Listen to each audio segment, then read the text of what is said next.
Vishwam Darpana Drishyamana Nagari Tulyan Nijantargatam Pashyannatmani Mayaya Bahirivodbhutai Yatha Nidraya Yasakshat Kurute Prabodhasamaye Svatmanameva Dvayam Tasmai Shri Guru Murtaye Namahidam Shri Dakshinamurtaye Bijasyantarivangkuro Jagadidam Prang Nirvikalpam Punaha Maya Kalpita Deshakala Kalana Vaichitra Chitri Krutam Maya Viva Vidrumbhayatyapi Mahayogi Vayasvechaya Tasmai Shri Guru Murtaye Namahidam Shri Dakshinamurtaye Om Sahana Bhavatu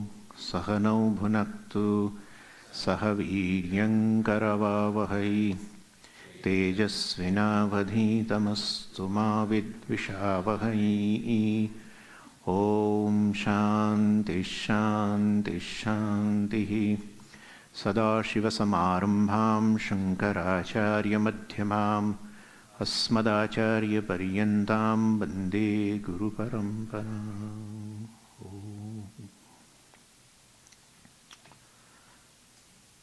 So dealing with the anger.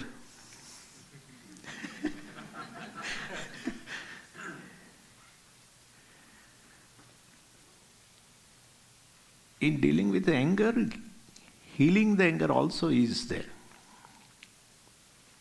With a certain technique, certain awareness of a reality heals the anger. But anyway, so we are getting a knowledge of a particular emotion called anger in terms of nature, in terms of the cause, in terms of a consequence, and also the solution. And the first solution we discussed is that, you should, in order to curb this effect called anger, we should actually treat the cause. Treating the cause means treating the kama, the binding desires, and with the help of karma yoga. Treating lobha, which is also a cause.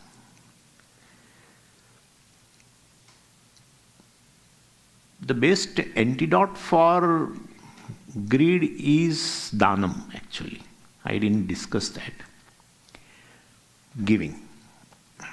But anyway, so we have seen from other standpoint, because the cause for the lobha is the insecurity. I'm insecure is a fact. Because that's my own experience. Whether it is real or not, that's a different thing. Just because I experience something, therefore it is real, that's not the criteria. Thousands of examples are there where you experience one thing, and when you analyze the experience, the reality turns out to be totally opposite. It begins with the sunrise, etc. You experience sunrise, the movement of the sun. Just because you experience the movement of the sun, therefore really the sun is moving, it's a wrong thing. You have to analyze the experience with the help of science. Just because you experience the stars are small, they appear during a day and go away. They appear in a night and go away during a day. That kind of a movement. They go away, they come back. It's an experience of billions, in fact majority. Everyone experience. Majority doesn't prove reality. Yeah. Because this is also one of the argument. If that what you say is right, how can all the people feel like this? Science proves everything wrong like this, whatever you experience. And just because I am insecure. Everyone says I am insecure. Everyone says. How suddenly, out of blues, you just come out and say, well, no, there is no insecurity. Need not be. Analyze. We have another science. If you have a Shraddha, there is no matter of question of believing here. It's a question of understanding the equations. In fact, till today I don't understand this equation E is equal to mc square. Really? How energy matter. It needs a certain infrastructure which I don't have. Equation is not a matter of belief. You may have a vague understanding, may have a clear understanding, that's possible.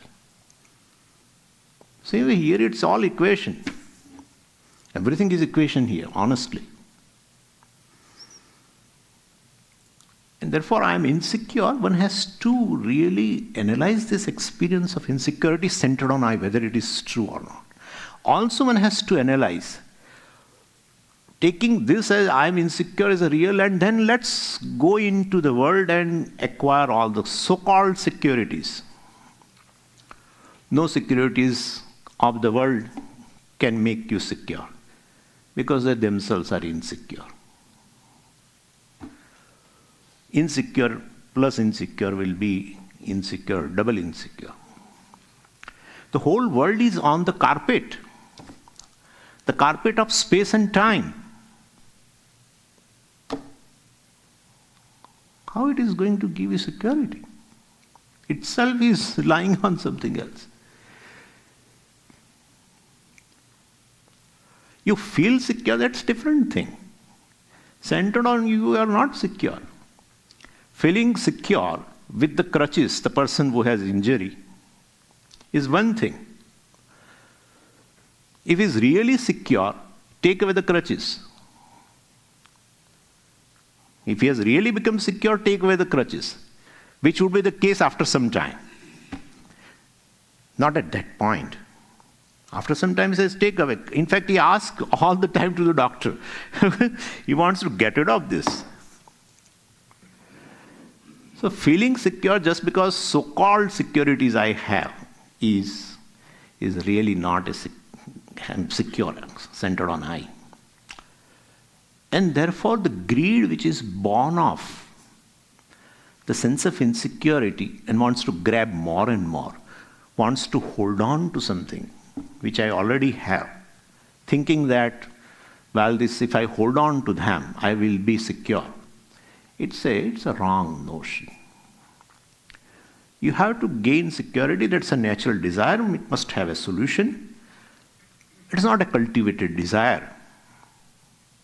I have a cultivated desire to go into SpaceX mission. Musk says you do your job, go. A natural desire should have a solution. Otherwise it will be a defect in the creation. And there is a solution. If object cannot give the security and still I am feeling insecure, perhaps the subject. And as such, security is not an object. Security has something to do with this I. The peace has something to do with the I. The happiness has something to do with the I, not with the object.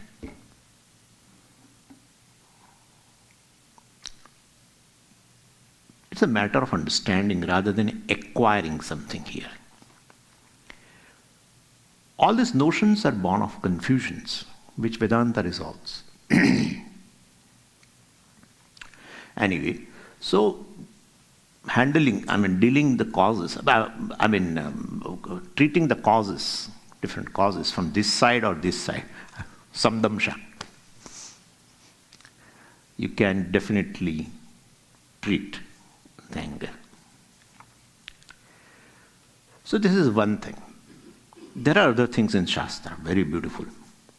And it is a technique which gives you a certain space to handle your emotion. You will not be carried away. Generally, emotions, one is carried away. that brings disaster. So this technique gives a certain space. And I started yesterday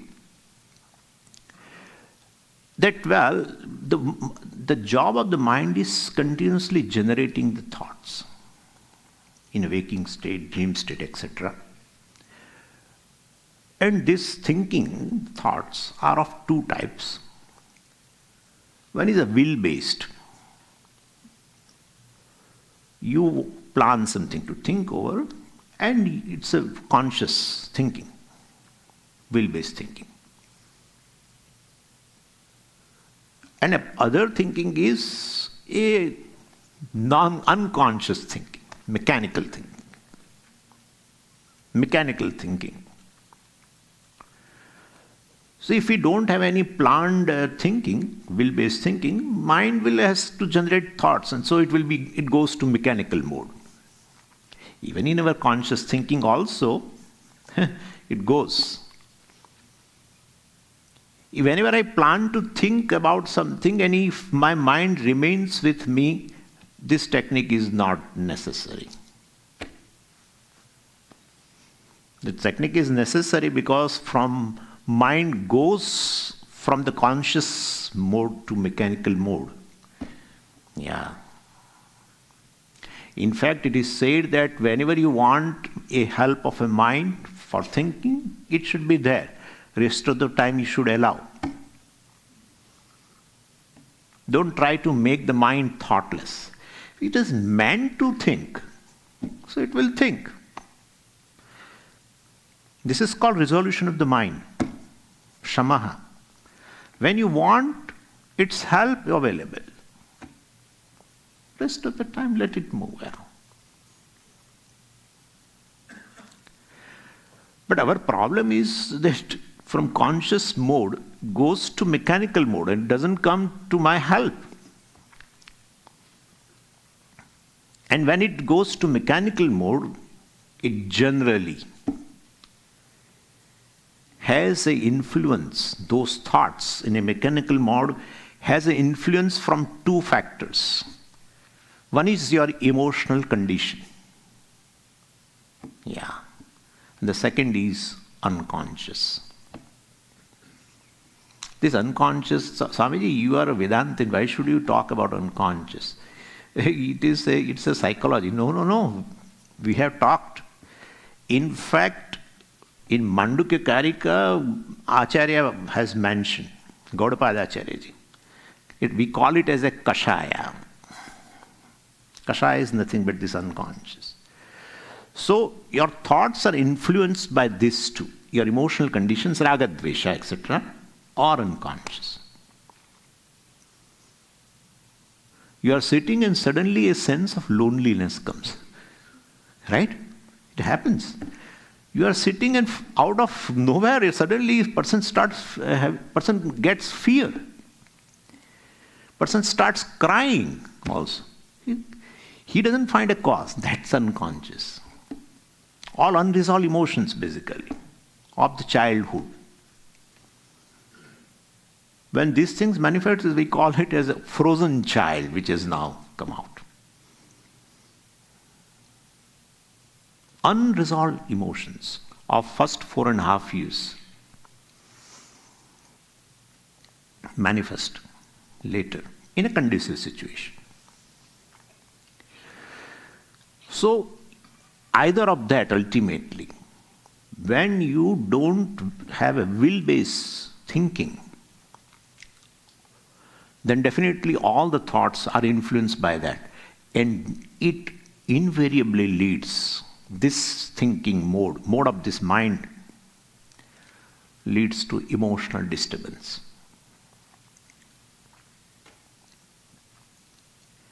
And so this technique is very helpful. It is nothing but a technique of a mental chant.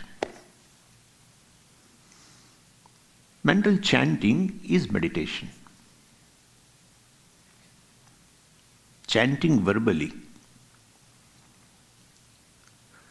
Of course, there the mind and speech both are involved, but the same thing, same chant which you are chanting with the word, with the speech, etc., but now you chant just mentally.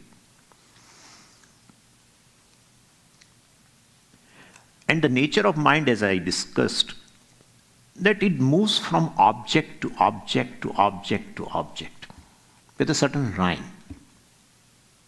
Certain rhyme it finds on its own. All the channels are open in the mind. The moment you see one thing, it automatically finds a rhyme and starts running in the channel. But in which channel it will run, it is not certain. You see a Mercedes car, and if you are aware of everything, manufacturer, etc., mind goes to Germany. From Germany, definitely you will remember Hitler. Somehow that connection, that is invariable connection.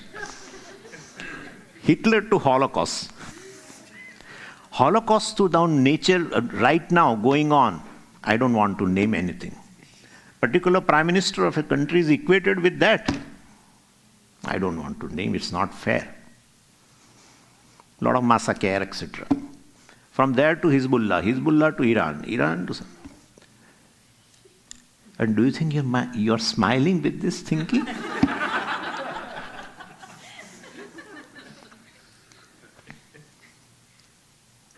It's not planned. Anywhere it runs, anywhere.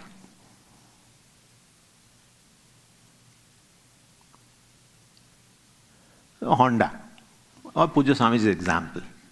In India, they instead of Honda, etc., they say Honda.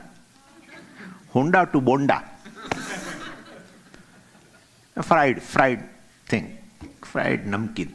And from fried namkeen to air fryer is better, this is better, that is better. Anywhere it goes. Mind is meant for thinking, but invariably leads to this anxiety, anger, fear, even depression. All emotional disturbances are a result of thinking. No emotional disturbance can arise without thinking. That's how in a deep sleep state we don't have any emotional disturbance, no thinking. We feel because if I think more, well, this thing will not be there. No. All need thinking. What is the mode of thinking? That's important. And that is where the issue is. So without thinking you cannot be angry, or you cannot even enter any spell of emotion, etc. So what should we do? Well, there is a logical method, as I told you, by which we can gain a say over our mind, control over our mind. A method revealed by the scriptures, in which the mind is well channeled by us, closing other channels. So it cannot run. So mind can be well channeled by directing it towards a deliberately chosen occupation. And this special occupation is relating to Ishwara mentally. You can make occupied your mind by any occupation. Need not be Ishwara, but there are advantages. If you choose Ishwara for getting occupied, you have an additional advantage of gaining a grace, and you can achieve your objective of making your mind free from ultimately emotions, or have say over your emotion, or get a space, the sacred space over your emotions, by which you can handle your emotions before they get expressed out, before my emotions victimize somebody. And, well, so relating to Ishwara, and of course it's an action. It's not a reaction now, naturally. It's action that is performed by by reciting a chant mentally, like Om Namah Shivaya, etc. And you can select any other mantra also. But it should be short. If it is long, what should be done, I will tell you. But let us now go by this. Puja Swami used to say even, Swamiji, I don't like this, Ishwara in the form of Shiva. Somebody said, I like Narayana, I like this, that, etc. There is another mantra also which is really good. That is Om Ishaya Namaha. Salutations to Ishwara. That also is good. So you will not have to worry about. But I'm just saying Om Namah Shivaya. Anyway. And so you invoke Ishwara by these words. And then first you offer your salutation. All mental. That's what we do also. Offer your salutations. Even if you can chant a small prayer also. You can say a prayer in your own words, etc. And then start this mental chanting. And now mind is predictable because you have said you are going to chant 108 times. Well-directed, chosen occupation, conscious occupation. So mind is predictable. And the process of repeating the name of the Lord well definitely ensures that after first chant, well, the mind is likely to chant the same thing again. And since you have chosen to chant, well, you have given yourself a occupation where you can very well discern from the distraction. So anything other than that chant, what we have set to do, other than that, any other thinking is called distraction. Even suppose I am sitting with a certain mathematical problem to solve. At that time, chanting Om Namah Shivaya is a distraction. Yeah. And chanting Om Namah Shivaya, trying to find out a solution of some mathematical problem, is a distraction. Puja Swami used to give an example of a weed. What is a weed? It's really a relative term. So in a flower bed, well, the grass, a bunch of grass, etc., which has grown along, is a weed. Right? But in a lawn, the same grass is not a weed. There's something else is a weed. So what is distraction is a relative. But here now, since we have chosen this to chant mentally, any other thing other than that what we have set to do is a distraction. So once we have deliberately given yourself to this special mental occupation, what happens you should see. You will see. Like Om Namah Shivaya. There is a gap. What to do with this gap also I will tell you. Then Om Namah Shivaya. Then Om Namah Shivaya.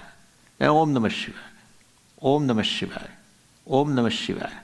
Suddenly that rhyme, it is going to come. Shivaraman will come. A colleague in your office, you did not see him yesterday.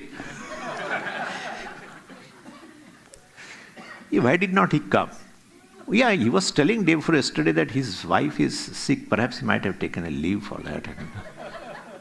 I think I should call. I never call the people like this. Someone else was also complaining that you don't have any concern at all. When you were sick, I came. But now you are not even calling also. I am really like this.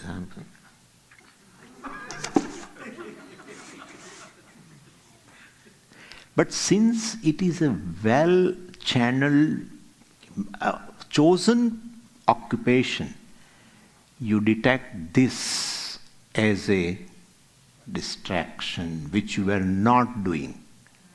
When you were not in meditation, you were not doing. This was going on in a general, when you were not in a meditation, it was just going on. It's a part of your thinking. Now it's a weed. It becomes a weed.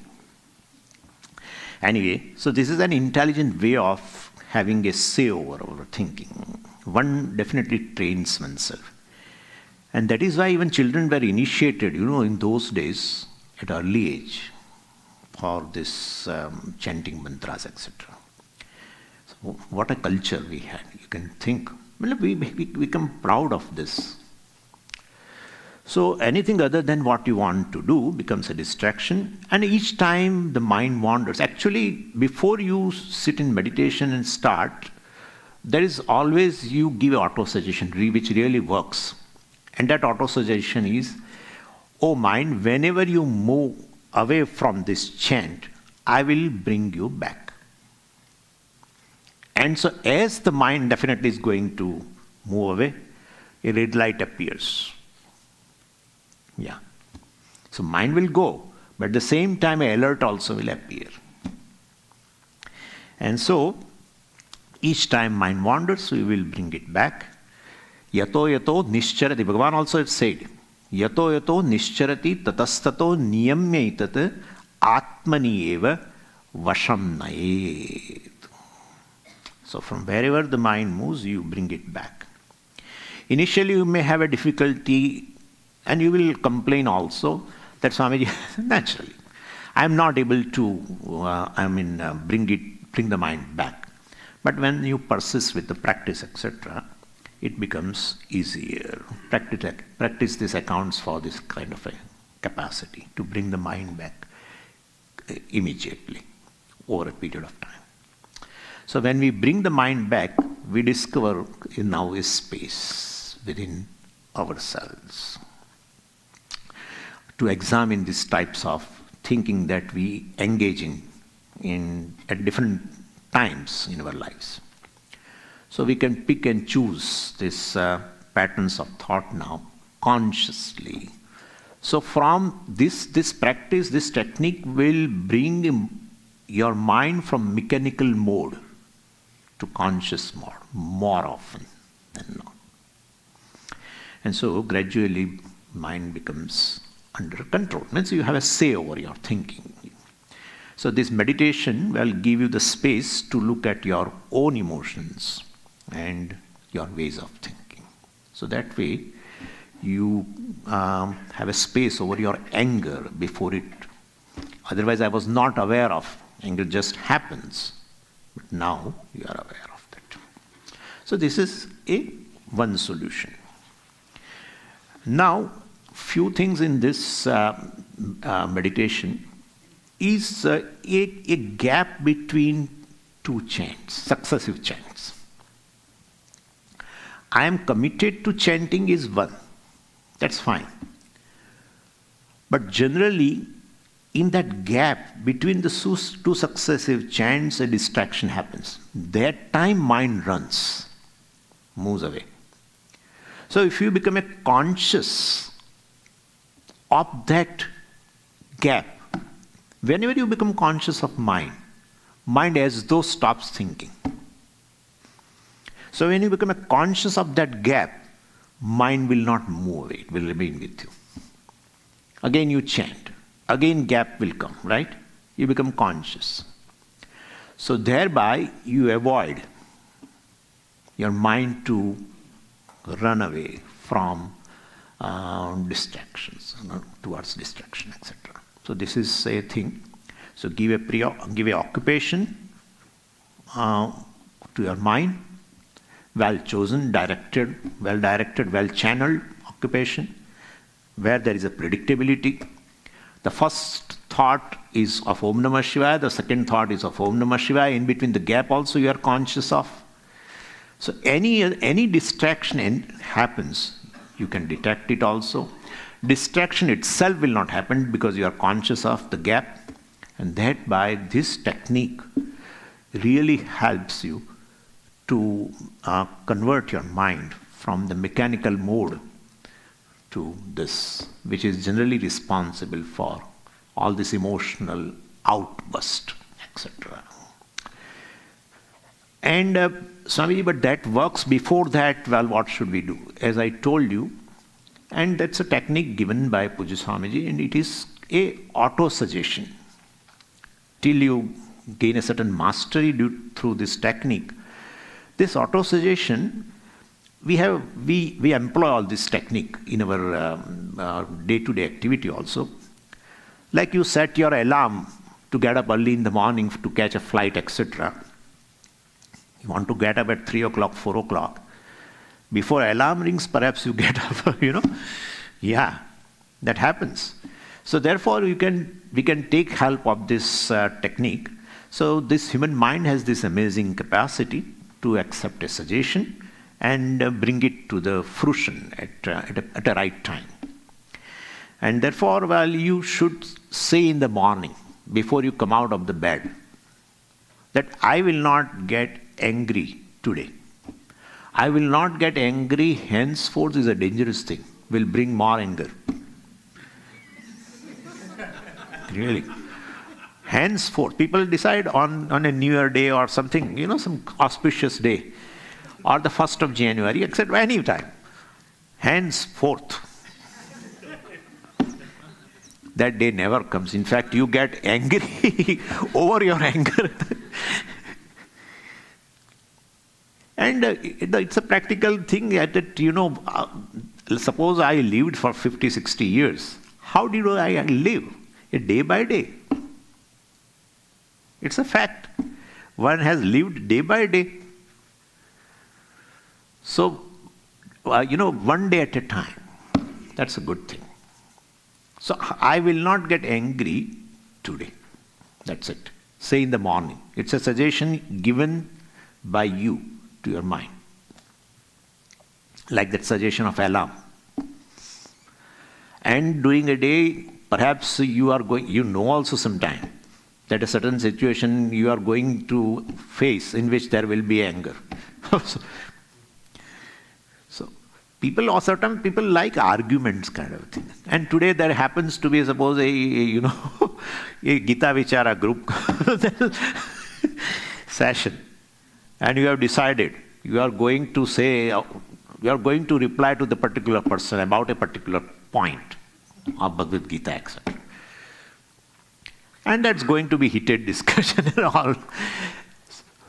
But if this suggestion is there, even in arguments, etc., anger is arising, but at the same time, that red light also, it is making you alert, etc. So definitely, even anger will rise, but at the same time, you will become alert. In course of time, before anger arises, alarm will ring in your mind. Give auto-suggestion. Till this technique works for you, give an auto-suggestion. This is given by Pujya Swamiji only. That technique works for a number of days, daily. Try. I will not get angry for a few hours. Suppose somebody is getting angry a lot. So for a few hours. In morning I will not get angry. Something like that. Anyway. Now the last one, whatever I can cover, is based on certain reality, appreciation of a reality. And that appreciation of reality also will give you some space for your anger to heal, for any emotion to heal. It's a bit difficult, but that's how I am saying at the end. But it is to be assimilated. I would say it is not difficult to understand. It's not easy to understand. But its assimilation is to be done intelligently. And that also has been told. How to assimilate that vision. And that is vision of Ishwara. So our Shastra does not accept Ishwara as an object of faith or belief. Ishwara is to be understood. So I appreciate Ishwara either immediately or vaguely, but there is no question of belief. When you look at this creation, which is given, and you find it is intelligently put together. Put together is not a creation. Intelligently put together is a creation. Suppose, it may appear to you a little disgusting, but I want to give this example. Like this body, made up of several parts put together. Suppose all the parts are there, put together, pile. Think. Is not body. You will not call body. Intelligently put together parts is a creation. A pile of same, nothing, all skin and everything, just a pile of it put together, you will not call body. But intelligently put together is creation. When you say intelligently put together, it presupposes a knowledge. And knowledge rests in a conscious being. And therefore, this whole creation, whole jagat which we call creation, which is intelligently put together, starting from an atom, or a cell, or a DNA, or a particle, to any big thing, all intelligently put together, definitely presupposes knowledge, which rests in a conscious being. And that conscious being should be all knowledge. That is Ishwara. So this Jagat is nothing but Ishwara's knowledge, manifestation of Ishwara's knowledge. So for this Jagat, he is the maker and he is the material. And from material standpoint we say she, from maker's standpoint we say he. So Ishwara actually is the parents for all of us, basically. And so Ishwara is both the material and cause and intelligent cause, and Jagat is non-separate from Ishwara because he is a material. And so this Jagat is to be understood as Ishwara. This is equation. This is not a matter of belief. It's exactly like energy is matter or matter is energy. Jagat is Ishwara. A physics professor, studying this equation, teaching this equation, E is equal to mc square, etc.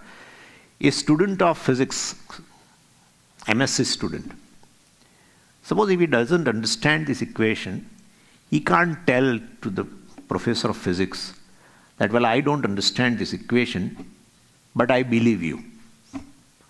It's not correct. You have not understood. I believe that what you say is right. It's not correct. It's a matter of understanding only. Anyway, so either you understand vaguely or thoroughly, it's a matter of understanding. So assimilate. So everything, the whole Jagat is Ishvara. It's one vision, whole vision. But you cannot assimilate this vision of Ishvara very easily. It's little difficult. And therefore, it has to be done in an intelligent manner. So, what is the intelligent manner? This total vision of Ishvara is divided into varieties of orders. You understand part by part. This is Ishvara. This is Ishvara. This is Ishvara. And the very first thing which you confront is the physical world. Right? There are other things. In the physical world, then there are living beings also. So, the vision of Ishvara is assimilated part by part in form of orders. What is the order? Order means this is how a given thing functions. This is how Earth functions. This is how asteroid functions. This is how a mountain is and it functions. This is how the ocean functions. So, understanding all these things in terms of functions means we understand the laws that are there. Then the various means and ends available in the world that we understand. Then we understand cause-effect relationship, very useful for our own purpose now. There is a cause-effect relationship between emotion and its cause, etc. And we also understand the connection between action, reactions, etc. all of this come under various orders. They are called orders. Various laws, you can say. A cause-effect law, action-reaction law, means-end law, and it is order. Order means it never fails. Never fails. That's how the definition of Ishwara we give is, what is infallible is Ishwara. Never fails. Very important to know. What never fails is called order. And what never fails is Ishwara. Because he is order, Maha-order. So infallible is Ishwara. Very important to heal certain things. Anyway, so the very first thing, every pursuit of knowledge, you can say, what we study, is a very enthralling experience because we are in touch with Ishwara's mind. Please remember what I said day before yesterday in the satsang. You just go parallelly, like your dream creation. It's almost the same. There are differences, but we overlook them right now. They will be able to appreciate it, this. Because here also all-knowing Ishvara manifests in the form of Jagat. Means this is his knowledge. And that is what one studies in a given discipline of knowledge. So when you definitely understand a certain principle in any discipline of knowledge, you get thrilled. You get joy. Yeah. Because at that time, that you are in harmony with the Ishvara. Actually, the distance between you and Ishvara is in form of ignorance only. A piece of ignorance with respect to particular thing has gone. You are directly in harmony with the Ishvara. That is how wherever either you understand the principles of physics, chemistry, psychology, medicine, any time when you understand a principle, the ignorance pertaining to that is gone. You are directly in hotline with Ishvara. Gives a joy. That's how eureka. Yeah. Archimedes, he discovered one principle, a density of water, etc. He went to that bathtub and he jumped into that, and water was displaced. Then he found that volume of the water which has come out is the volume of the body. Or the volume of the body that is the volume of the water. From there he found the density, relative density of the water, etc. And when he discovered it, he said, Eureka. It's discovered. He ran around. Even we solve a certain puzzle also gives a joy. So this is not Vishayananda. We will call it as a Vidyananda. Yeah. So definitely ignorance. There is no distance between you and Ishvara in terms of space. Because all-knowing Ishvara, that is the manifest in the form of Jagat, and therefore you are never away from Ishvara. But still you feel the distance. That's not in terms of space, it's not in terms of time. It's only in terms of ignorance. So any time, by studying any discipline, when you get rid of ignorance pertaining to certain laws, order, present, well, you are directly in harmony with the Ishvara. Gives you joy. Which is in fact, as I told you that day also, which is more deep, you can say, which is more lasting, which is more aesthetic also, you can say, compared to the joys born of the contacting sense objects, etc. Anyway, so what we study in physics, in terms of various laws, forces, geological phenomena and all that, is ultimately you are studying Ishvara. Your study of the physical world is the study of physical order. That is Ishvara. Very first.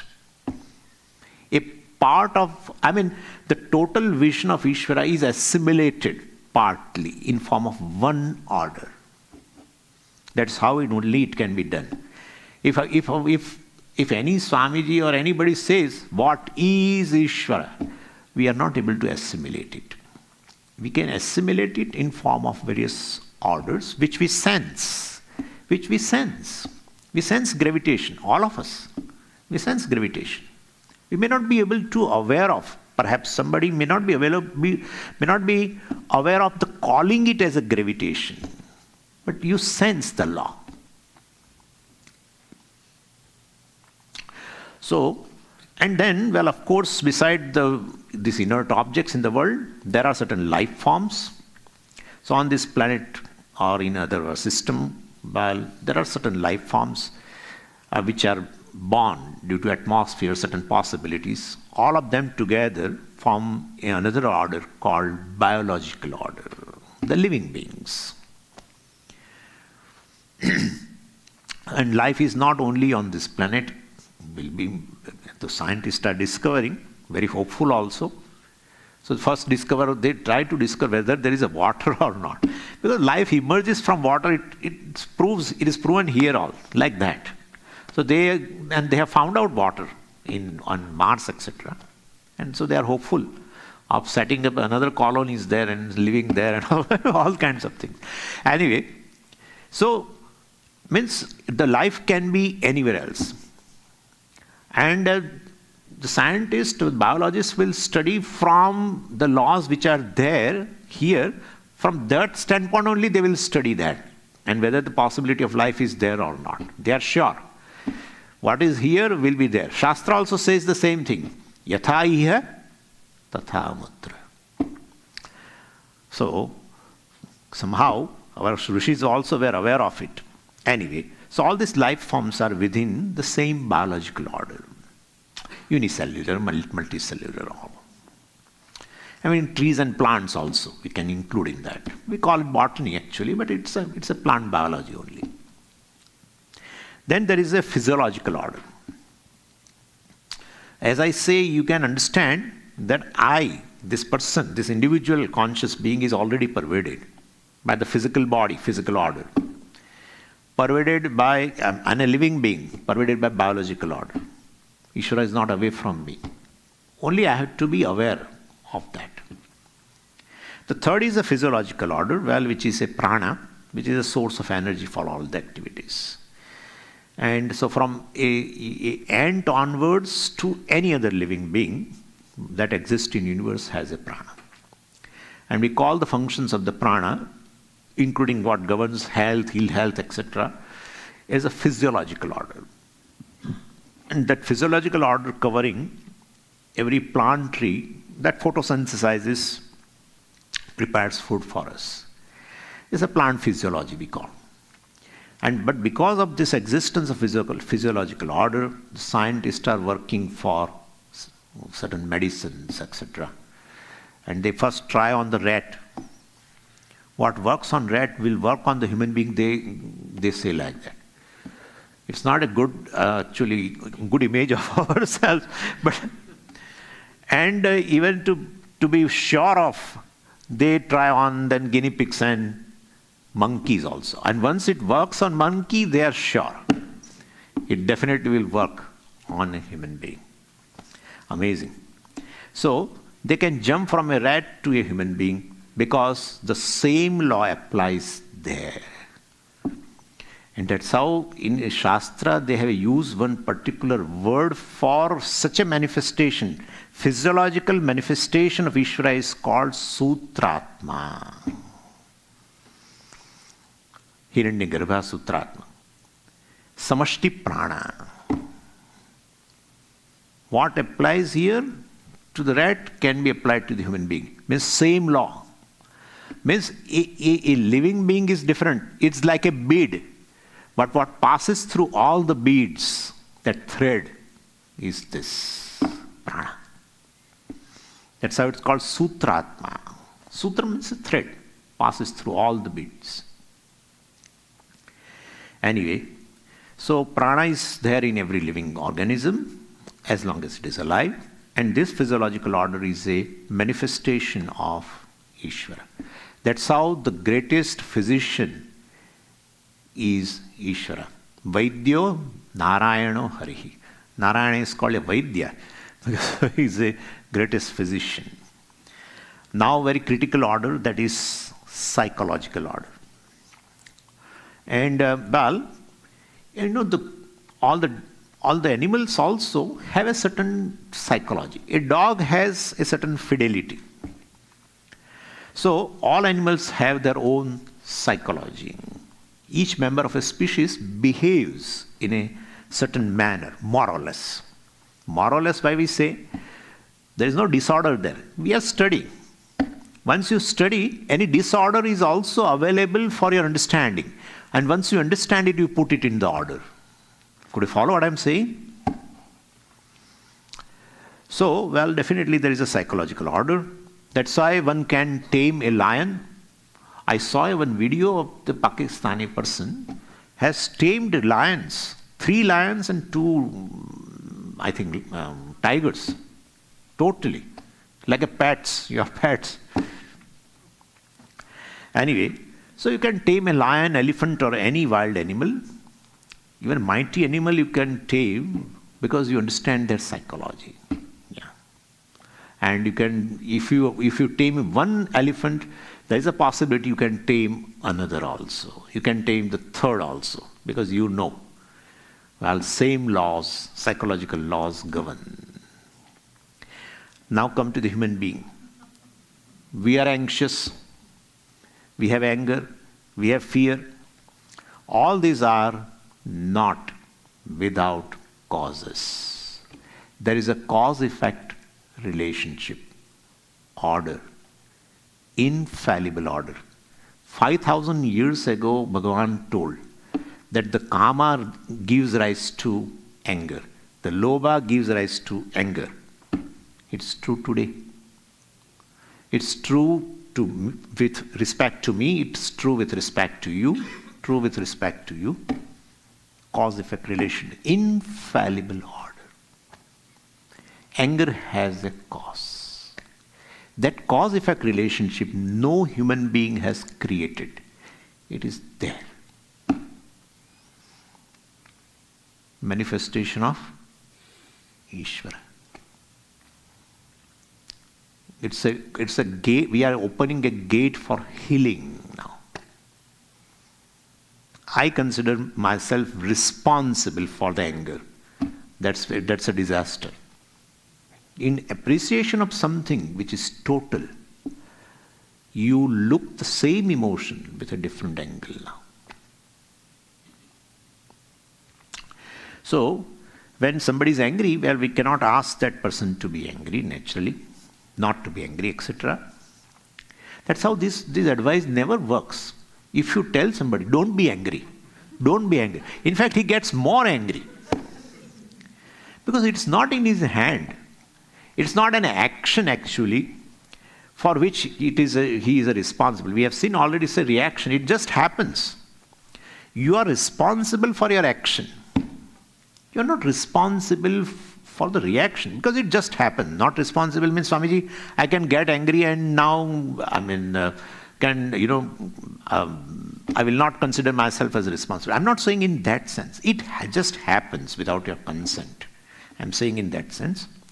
So, even if you make someone's request to get angry for half a minute, he cannot. It doesn't mean that I am a very celestial being or something. But consciously one cannot get angry. So there are reasons for getting angry. Psychology talks about it. And psychology is very important subject matter. I'm not saying that we should study psychology, but one must respect psychology. They give you a number of reasons for the anger. That's what they study. And that is not a study of just a human, a study of a Muktatma psychology. Study of human psychology.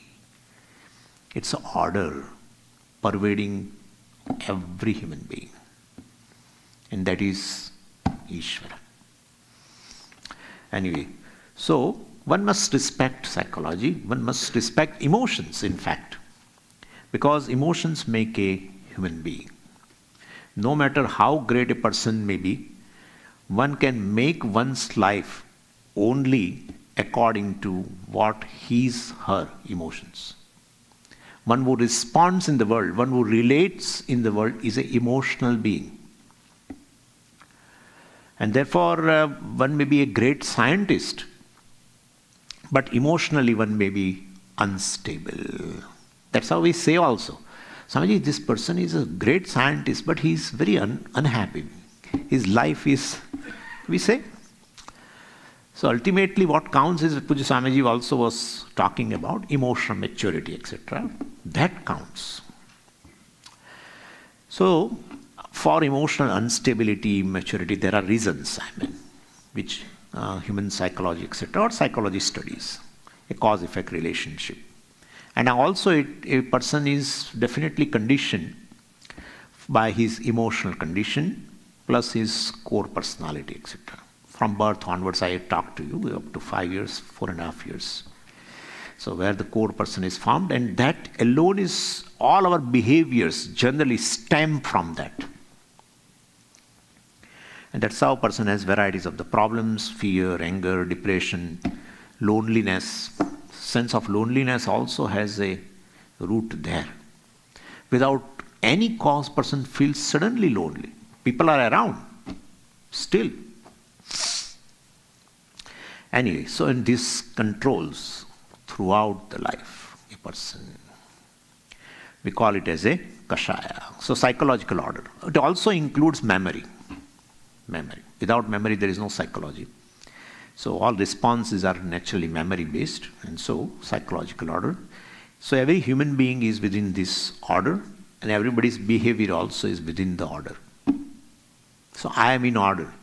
Could you follow? I am in order because I am pervaded by the order. Therefore I am in order. It's a validation. It's a validation. Anyway.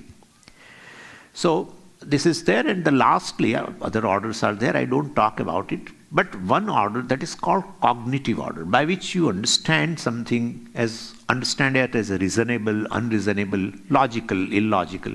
Even whatever discussion we have done for all the orders, that you are able to understand, all of you, vaguely or clearly, is due to this order, cognitive order. Like suppose if I ask you, if I tell you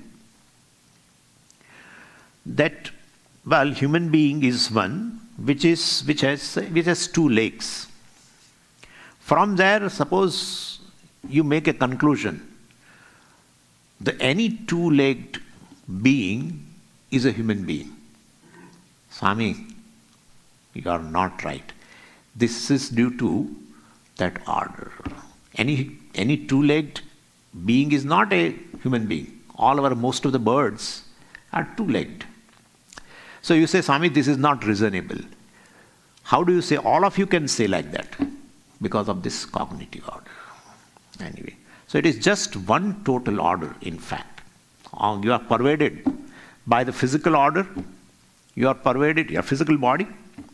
You are pervaded by biological order, pervaded by the physiological order, pervaded by psychological order, pervaded by cognitive order, pervaded by Ishwara.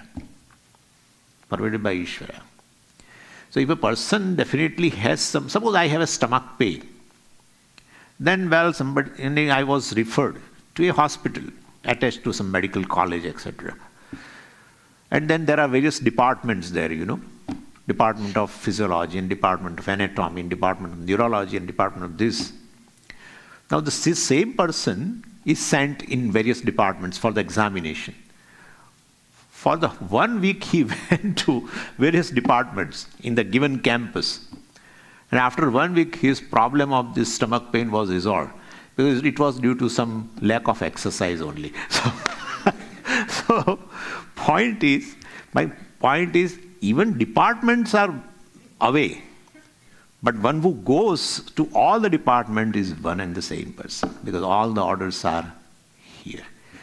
So we divide into various orders for assimilation of understanding, for assimilation or understanding.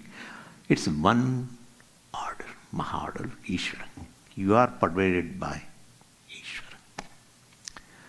Whatever your condition of the mind is because you are pervaded by psychological order. Anyway, so you are not away from Ishvara. You are not away from physical order. You are not away from biological order, from physiological order, psychological order, etc. So when you are angry, are you away from psychological order? No. Anyway, you are not away from Ishvara. So you are within Ishvara's psychological order. And that's how, well, you recognize Ishvara as one great order, and in your awareness, in your understanding, it is there. That is, Ishvara is infallible. In fact, infallible is in the form of the order, and that is Ishvara. So he is physically infallible, biologically infallible, and physiologically infallible, psychologically infallible, what never fails.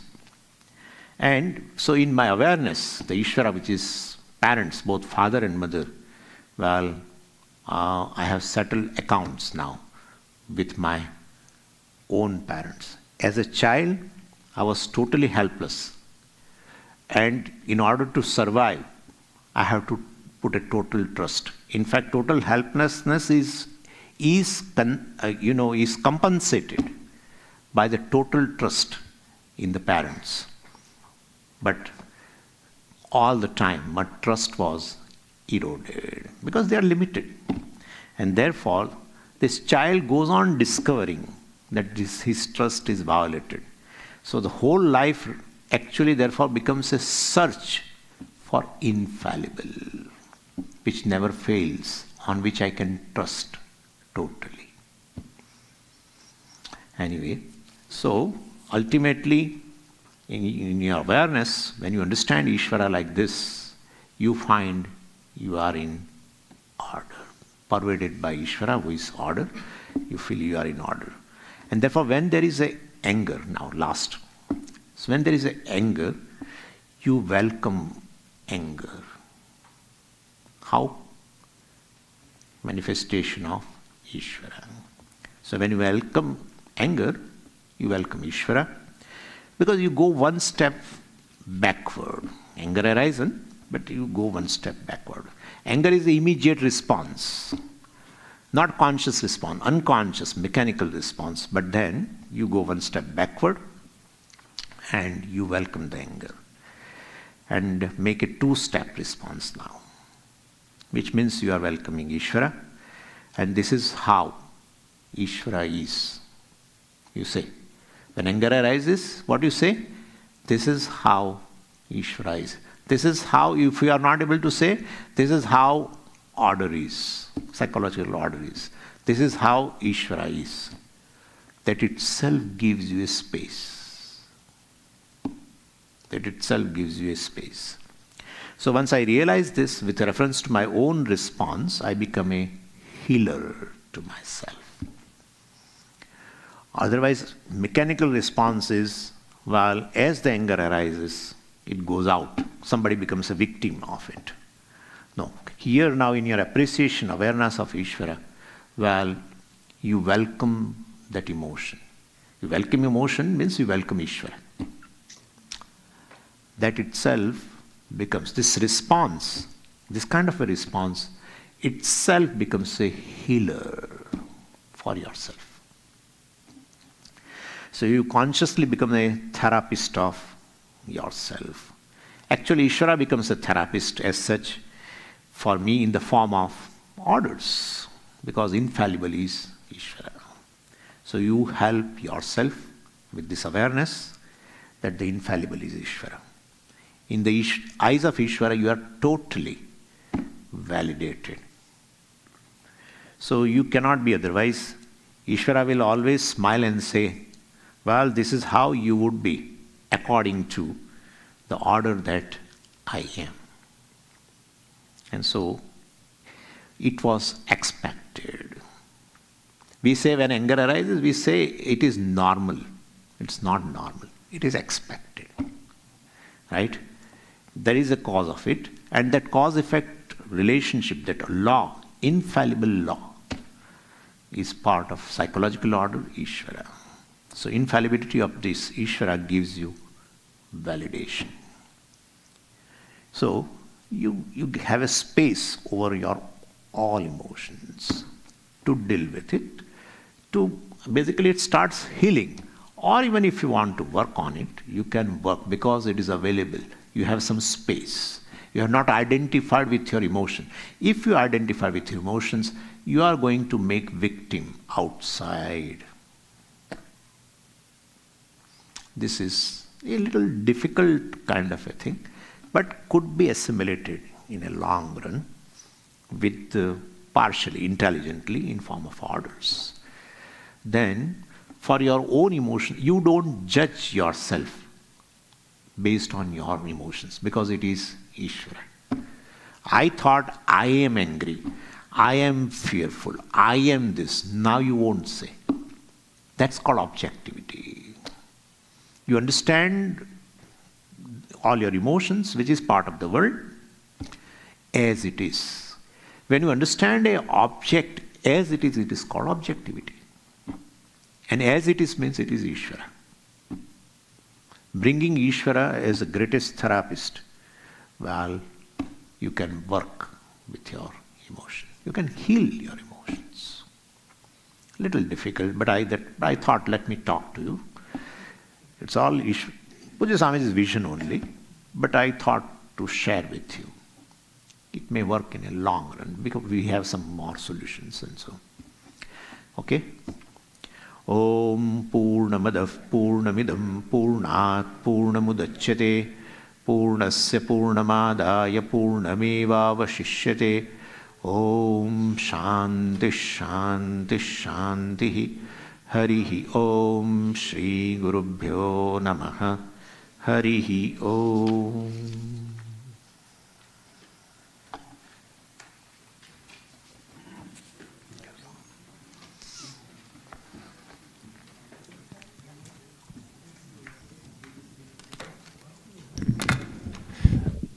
Hello, just reminding you that I'm recording all these sessions and you're able to get a USB drive with the files, audio or video.